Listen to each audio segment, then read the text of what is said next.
Protein rich healthy breakfast ಅನ್ನ ಇವತ್ತ ಮಾಡೋಣಂತ ಬರ್ರಿ. ಹಾಯ್ ನಮಸ್ಕಾರ ಎಲ್ಲರಿಗೂ, ನಾನು Shobha. Welcome back to my YouTube channel. ನಿಮ್ಗೆ ಎಲ್ಲರಿಗೂ ಇಷ್ಟವಾಗುವಂತ ಒಂದು ರೆಸಿಪಿನ ತಗೊಂಡ್ ಬಂದೇನಿ. ಹೆಸರು ಕಾಳು ದೋಸೆ.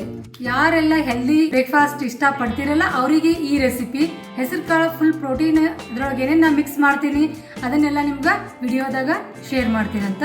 ಈ ಬ್ರೇಕ್ಫಾಸ್ಟ್ ಬೆಸ್ಟ್ ಬ್ರೇಕ್ಫಾಸ್ಟ್ ಆಗಿರ್ತೈತಿ ಡಯಟ್ ಮಾಡೋರಿಗೆ. Healthy and tasty breakfast. ಇದು ಸಣ್ಣ ಮಕ್ಕಳಿಂದ ದೊಡ್ಡವರಿಗೂ ಕೂಡ ಇಷ್ಟ ಆಗ್ತೈತಿ. ಬರೀ ಈಗ ಶುರು ಮಾಡೋಣಂತ. ಹೆಸರು ಕಾಳು ದೋಸೆಗೆ ಏನೇನು ಇಂಗ್ರೀಡಿಯೆಂಟ್ಸ್ ಬೇಕಾಗ್ತಾವೋ ನೋಡೋಣಂತ. ದೋಸೆ ಬೆಳಗ್ಗೆ ಮಾಡೋದಿತ್ತಂದ್ರೆ ರಾತ್ರಿನ ನಾವು ಹೆಸರು ಕಾಳು ನೆನೆಸಿಡಬೇಕು. 1 ಕಪ್ ಹೆಸರು ಕಾಳು ತಗೋಬೇಕು. 1 ಕಪ್ ಅಕ್ಕಿ ತಗೋಬೇಕು. ನಾನಿಲ್ಲಿ ರೇಷನ್ ಅಕ್ಕಿ ತಗೊಂಡಿನಿ, ನೀವು ಯಾವ್ದು ಬೇಕಾದರೂ ಮನೆಯಲ್ಲಿರೋದನ್ನು ತಗೋಬಹುದು.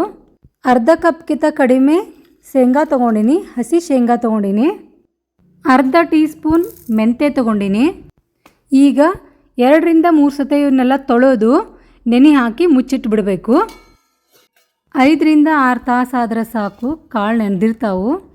ಎಲ್ಲ ಮಿಕ್ಸಿಗೆ ಹಾಕೊಳ್ಳಂತ.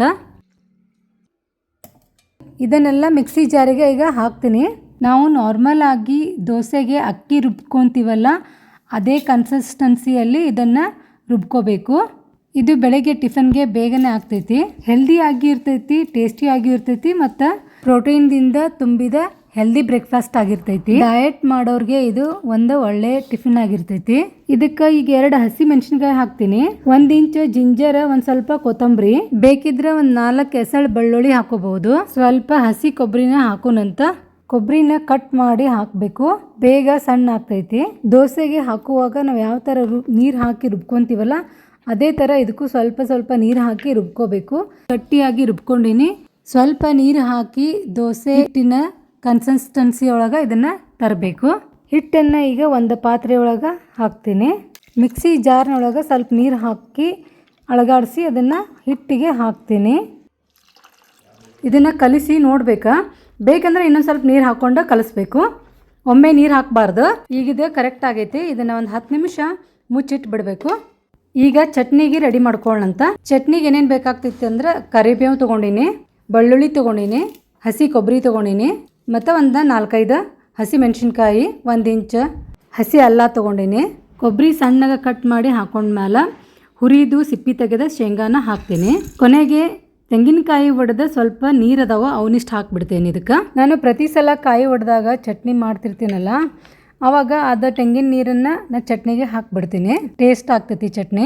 ರುಚಿಗೆ ತಕ್ಕಷ್ಟು ಉಪ್ಪು ಹಾಕಬೇಕು. ಇದನ್ನೀಗ ಮಿಕ್ಸಿಗೆ ಹಾಕೋಣಂತ. ಚಟ್ನಿ ಭಾಳ ನೈಸಾಗಿ ರುಬ್ಕೋಬಾರ್ದು, ಸ್ವಲ್ಪ ದಪ್ಪನೇ ಇದ್ದರೆ ಟೇಸ್ಟ್ ಚಲೋ ಅನ್ನಿಸ್ತೈತಿ.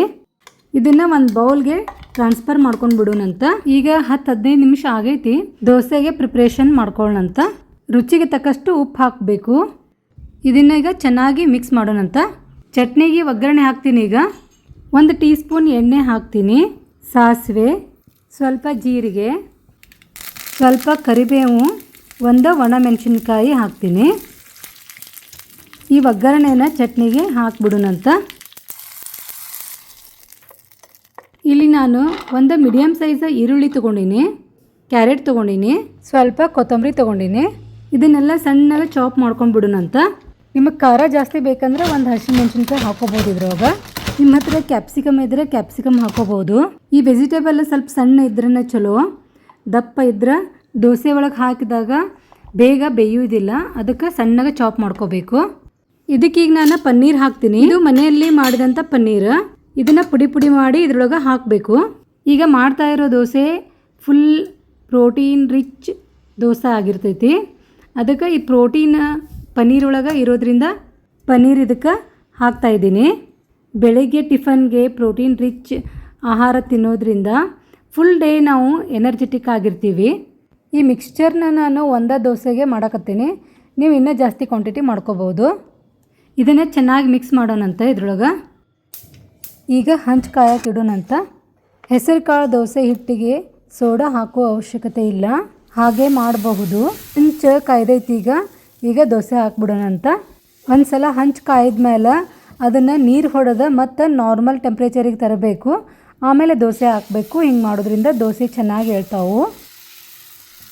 ದೋಸೆ ನೀವು ತೆಳ್ಳಗೂ ಹಾಕೋಬೋದು, ಸ್ವಲ್ಪ ದಪ್ಪನೂ ಹಾಕೋಬೋದು. ನಿಮಗೆ ಹೆಂಗೆ ಇಷ್ಟ ನೀವು ಆ ರೀತಿ ಹಾಕೋಬೋದು. ದೋಸೆ ಮೇಲ್ಗಡೆ ಸೈಡನ್ನು ಬೇಯಲಿ ಅಂತಂದು ನಾನೀಗ ಅದನ್ನ ಮೇಲೆ ಒಂದು ಪ್ಲೇಟ್ ಮುಚ್ತೀನಿ. ಯಾಕಂದರೆ ನಾವೀಗ ಕಲಸಿಟ್ಕೊಂಡಿರೋ ಮಿಕ್ಸ್ಚರನ್ನು ಇದ್ರ ಮೇಲೆ ಸ್ಪ್ರೆಡ್ ಮಾಡಿಬಿಡ್ತೀನಿ. ದೋಸೆ ಮೇಲೆ ಸ್ವಲ್ಪ ಬೆಣ್ಣೆ ಹಚ್ಚಿಬಿಡ್ತೀನಿ.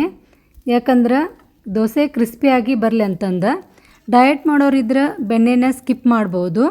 ರೆಡಿ ಮಾಡಿ ಇಟ್ಕೊಂಡಿರೋ ಮಿಕ್ಸ್ಚರನ್ನು ನಾವು ದೋಸೆ ಮೇಲೆ ಹಾಕಿದ ಮೇಲೆ ದೋಸೆ ಸ್ವಲ್ಪ ಮೆತ್ತಗಾಗಬಾರ್ದು ಅಂತಂದು ನಾನು ಕ್ರಿಸ್ಪಿ ಬರಲಿ ಅಂತಂದು ಬೆಣ್ಣೆ ಹಚ್ಚಾತೀನಿ. ಬೇಕಾದರೆ ತುಪ್ಪನೂ ಹಚ್ಕೋಬೋದು. ಯಾರು ಡಯಟ್ ಮಾಡ್ತಾರಲ್ಲ ಅವರು ಸ್ಕಿಪ್ ಮಾಡ್ಬೋದು ಬೆಣ್ಣೆ ಅಥವಾ ತುಪ್ಪನ. ನಮ್ಮ ಮನೆ ಒಳಗೆ ಎಲ್ಲರಿಗೂ ದೋಸೆ ಕ್ರಿಸ್ಪಿ ಇಷ್ಟ, ಅದಕ್ಕೋಸ್ಕರ ನಾನು ಹಾಕ್ತಾಯಿದ್ದೀನಿ. ಪನ್ನೀರ್ ಮಿಕ್ಸ್ಚರನ್ನು ಇದ್ರ ಮೇಲೆ ನಾವು ಚೆನ್ನಾಗಿ ಸ್ಪ್ರೆಡ್ ಮಾಡ್ಕೋಬೇಕು. ಇದಾದಮೇಲೆ ಗ್ಯಾಸ್ ಸಿಮ್ ಇಟ್ಕೊಂಡು ಬೇಯಿಸಬೇಕು. ಕ್ರಿಸ್ಪಿ ಬೇಕಾದರೆ ಸ್ವಲ್ಪ ವೇಟ್ ಮಾಡಬೇಕು. ಮೆತ್ತಗೆ ಇದ್ದರೆ ನಡೀತದಂದ್ರೆ ಬೇಗ ಹೊಳಿಸಿ ಹಾಕಿದರೆ ನಡಿತೈತಿ. ವೆಜಿಟೇಬಲ್ಸನ್ನು ನಾವು ಸಣ್ಣಗೆ ಚಾಪ್ ಮಾಡ್ಕೊಂಡಿರ್ತೀವಲ್ಲ ಅದಕ್ಕೆ ಅದು ಬೇಗ ಬೇಯ್ತೈತಿ. ಅರ್ಧ ನಿಮಿಷ ಆದಮೇಲೆ ಅದನ್ನು ವಾಪಸ್ ಹಾಕಿ ನಾವು ಪ್ಲೇಟಿಂಗ್ ಮಾಡಬೇಕು. ಪನ್ನೀರ್ ಆ್ಯಂಡ್ ವೆಜಿಟೇಬಲ್ ಮಿಕ್ಸ್ಚರನ್ನು ನಾವು ಇನ್ನೊಂದು ಸ್ವಲ್ಪ ದಪ್ಪ ಹಾಕಿದರೂ ಕೂಡ ಚೆನ್ನಾಗಿರ್ತೈತಿ ಟೇಸ್ಟ್. ದೋಸೆನ ನಾನೀಗ ಫೋಲ್ಡ್ ಮಾಡಿ ಕಟ್ ಮಾಡ್ತೀನಿ. ಬೇಕಂದರೆ ಹಾಗೆ ನೀವು ಮಡಚಿ ಕೊಡ್ಬೋದು. ಈಗ ನೀವು ಸ್ಟಫಿಂಗ್ ಮಾಡಲಿಲ್ಲ ಅಂದ್ರೂ ನಾರ್ಮಲ್ ದೋಸೆ ಹಾಕ್ಕೊಂಡು ಚಟ್ನಿ ಜೊತೆ ತಿಂದ್ರೂ ಟೇಸ್ಟ್ ಆಗಿರ್ತೈತಿ ದೋಸೆ. ಹಂಗೂ ತಿನ್ಬೋದು. ಎಕ್ಸ್ಟ್ರಾ ಪ್ರೋಟೀನ್ ಬೇಕಂದರೆ ಈ ಥರ ಮಾಡಿಕೊಂಡು ತಿನ್ಬೋದು. ಹೆಸರು ಕಾಳು ದೋಸೆ ಲೈಟ್ ಆಗಿರ್ತೈತಿ, ಹೊಟ್ಟೆಗೆ ಹೆವಿನೂ ಆಗಂಗಿಲ್ಲ. ಬರ್ರಿ ಈಗ ದೋಸೆನ ಪ್ಲೇಟಿಂಗ್ ಮಾಡೋಣಂತ. ನೋಡ್ರಿ, ಈಗ ಕ್ರಿಸ್ಪಿಯಾದ ನಮ್ಮ ಹೆಸರು ಕಾಳು ದೋಸೆ ರೆಡಿ ಆಯಿತು. ಹೆಸರು ಕಾಳು ದೋಸೆ ಸಾಯಂಕಾಲ ಸ್ನ್ಯಾಕ್ಸಿಗೂ ಚೆನ್ನಾಗಿರ್ತೈತಿ. ಇದ್ರ ಜೊತೆ ಮಕ್ಕಳಿಗೆ ಸಾಸ್ ಹಚ್ಕೊಟ್ರೆ ಚೆನ್ನಾಗಿ ಎಂಜಾಯ್ ಮಾಡ್ತಾರೆ. ಈಗ ಪ್ಲೇಟಿಂಗ್ ಮಾಡೋಕ್ಕೆ ನಾನು ಇದನ್ನು ಕಟ್ ಮಾಡ್ತೀನಿ. ಒಂದೊಂದು ಸಲ ನಾವು ದೋಸೆಗೆ ಅಕ್ಕಿ ನೆನೆ ಹಾಕೋದು ನೆನಪು ಹಾರಿದ್ವಿ ಅಂದ್ರೆ ರಾತ್ರಿ ವಿಚಾರ ಮಾಡ್ತಿರ್ತೀವಿ ನಾಳೆ ಬೆಳಗ್ಗೆ ಏನು ಟಿಫಿನ್ ಮಾಡಬೇಕು ಅಂತ. ಆ ಟೈಮಲ್ಲಿ ರಾತ್ರಿ ನಾವು ಹೆಸರು ಕಾಳು ನೆನೆ ಹಾಕಿಬಿಟ್ವಿ ಅಂದ್ರೆ ಬೆಳಗ್ಗೆ ಎದ್ದ ತಕ್ಷಣ ಈಸಿಯಾಗಿ ಬೇಗ ನಾವು ಮಾಡ್ಬೋದು ದೋಸೆನ. ಈ ರೆಸಿಪಿ ನಿಮಗೆ ಹೆಂಗೆ ಅನ್ನಿಸ್ತು ನೀವು ಟ್ರೈ ಮಾಡಿ ನೋಡಿ ನನಗೆ ಕಮೆಂಟ್ ಒಳಗೆ ತಿಳಿಸ್ರಿ. ಈ ರೆಸಿಪಿ ನಿಮಗೆ ಇಷ್ಟ ಆಯ್ತಂದ್ರೆ ಫ್ಯಾಮ್ಲಿ ಆ್ಯಂಡ್ ಫ್ರೆಂಡ್ಸಿಗೆ ಶೇರ್ ಮಾಡಿರಿ, ಲೈಕ್ ಮಾಡಿರಿ, ನನ್ನ ಚಾನಲನ್ನು ಸಬ್ಸ್ಕ್ರೈಬ್ ಮಾಡಿರಿ. ಹೀಗೆ ನನ್ನ ಚಾನಲನ್ನು ನೋಡ್ತಾ ಇರಿ. ಮತ್ತು ನೆಕ್ಸ್ಟ್ ವಿಡಿಯೋದಾಗ ಸಿಗ್ತೀನಿ. ನಮಸ್ಕಾರ.